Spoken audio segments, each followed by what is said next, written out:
Salut. Coucou. Je suis trop content de passer ce moment-là avec toi. Mais oui, et ici, même si on n'est pas tous très bien réveillés, il y en a qui sont arrivés tôt. C'est vous qui avez demandé à tourner ce matin, je crois. Bah oui, parce que l'emploi du temps est compliqué. Mais c'est bien ce matin, non? Pour aller chercher les enfants à l'école. Complètement. En tout cas, on est bien. Versailles, évidemment. Quel beau cadre. Voilà. J'y vais? Ouais.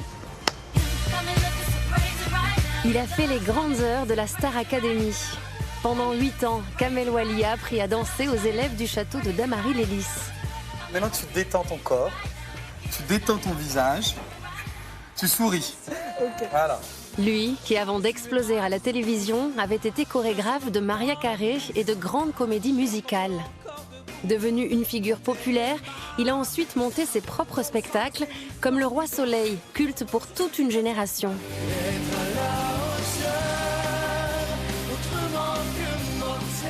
20 ans plus tard, le metteur en scène prépare le grand retour de cette comédie musicale à succès, tout en menant de front, à 53 ans, une vie de famille très remplie dont il s'apprête à parler pour la première fois.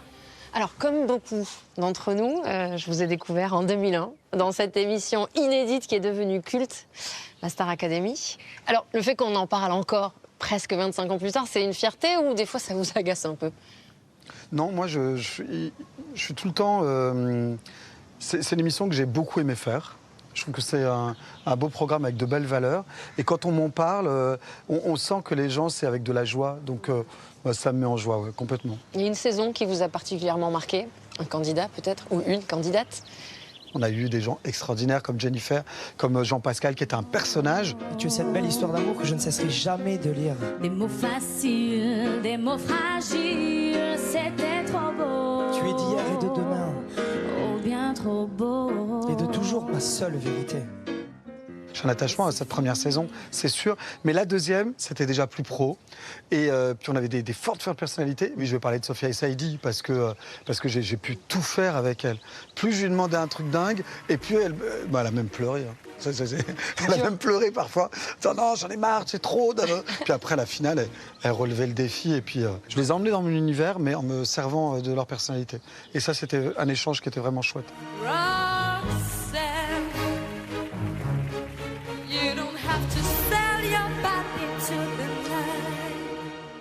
Depuis quelques années, il y a une très forte nostalgie pour ces années 2000, toutes ces émissions. Vous le ressentez, cette nostalgie du début des années 2000? Oui, complètement. Je ressens que oui, ça revient à fond. Il y a eu un moment où c'était ah oui, j'ai grandi avec cette émission, c'est super. Et là, ça nous manque. Ce qu'on pouvait ressentir à l'époque. Peut-être qu'aujourd'hui, c'est peut-être un peu trop travaillé, un peu trop...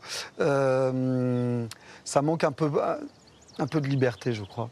Et je crois qu'il y avait une part, quelque part, un peu d'insouciance qu'il faut retrouver. Et d'ailleurs, on vous a appelé pour participer à quelques émissions depuis le retour de la Star Academy. Oui, j'ai refait une semaine, chaque saison, j'ai refait une semaine.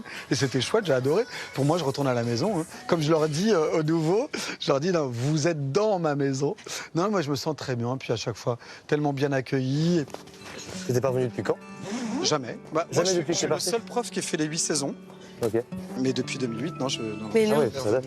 Waouh. Vous avez rangé vos chambres ou Non. pas Pas d'ambiance. Non, alors, très bien, je vais voir comment sont vos chambres. Ah ouais. On a vraiment en fait Vous avez fait un dortoir. Ouais, on voit. Genre en fait, de ce château, vous avez fait un studio, quoi. Exact. Super. Cette transmission, vous l'avez aussi éprouvée, je pense, dans votre vie personnelle. Vous êtes devenu père. Vous êtes toujours très discret sur votre vie privée, mais vous avez créé la surprise en annonçant l'arrivée de Rock, puis de France sur les réseaux sociaux. Est-ce qu'il y a 20 ans, la paternité, c'était quelque chose qui était dans votre tête ou pas du tout? Ça l'a toujours été. Je crois depuis gamin, pour moi, je ne pouvais pas concevoir ma vie sans avoir d'enfant.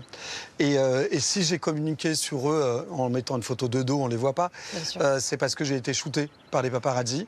Et pour contrer ça, je les ai montrés, pas montrés parce qu'ils sont de dos. Et je vais vous faire une confidence. Voilà, j'en ai pas 2, j'en ai 4. D'accord. J'ai Rock, Dante, France et Ava.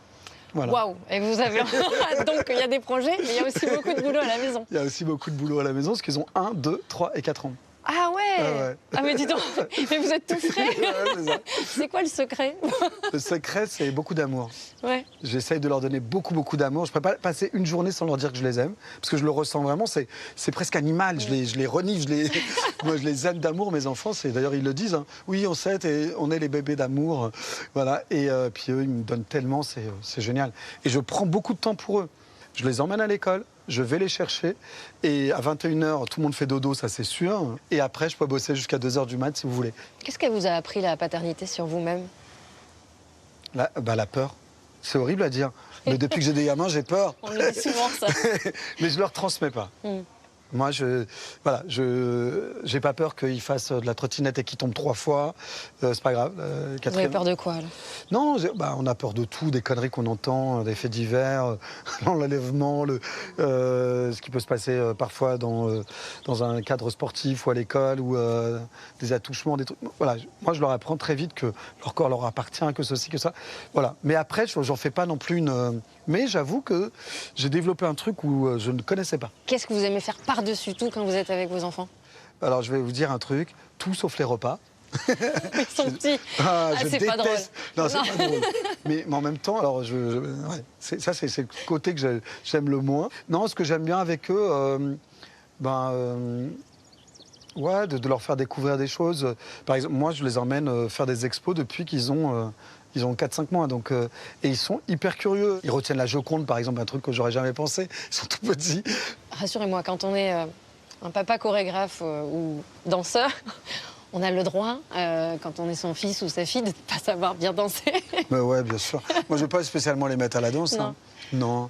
Hein. Non. C'est pas inné, ça. Non, déjà, c'est pas inné. Et puis alors, moi, j'adore les gens qui savent pas danser. C'est vrai? Ah, mais les gens qui dansent, qui s'éclatent dans une fête et qui savent pas danser, ils me font ma soirée. Je les adore d'amour. Merci beaucoup, Kamel Ouali. Alors, c'est pas de la danse, mais on pourrait d'ailleurs danser. Moi, j'aime bien finir en musique. Et c'est mon invité qui choisit la bande-son, j'ai envie de dire, de son interview. Donc, est-ce qu'il y a une chanson qui vous accompagne depuis toujours, ou qui vous accompagne aujourd'hui, ou qui fait sens, voilà, dans votre parcours? Oh, qui fait sens. Alors, c'est pas mon morceau préféré, mais celui qui fait sens. Alors, on va mettre Fame. Ah. Allez. Ça vous a Bah ouais. bercé, ça? Bah oui, ça m'a bercé, puis ça m'a donné envie de danser aussi. Ah oui. On est obligé de danser. Désolé. Pas moi, non, pas moi. Ah, mais si, toi aussi. Allez. On a un beau décor. Oui. Ah, ça va, ça, Ah oui, je gère ça. Merci. On n'est pas sur de la chorégraphie. Merci beaucoup. Merci pour ce moment. Merci.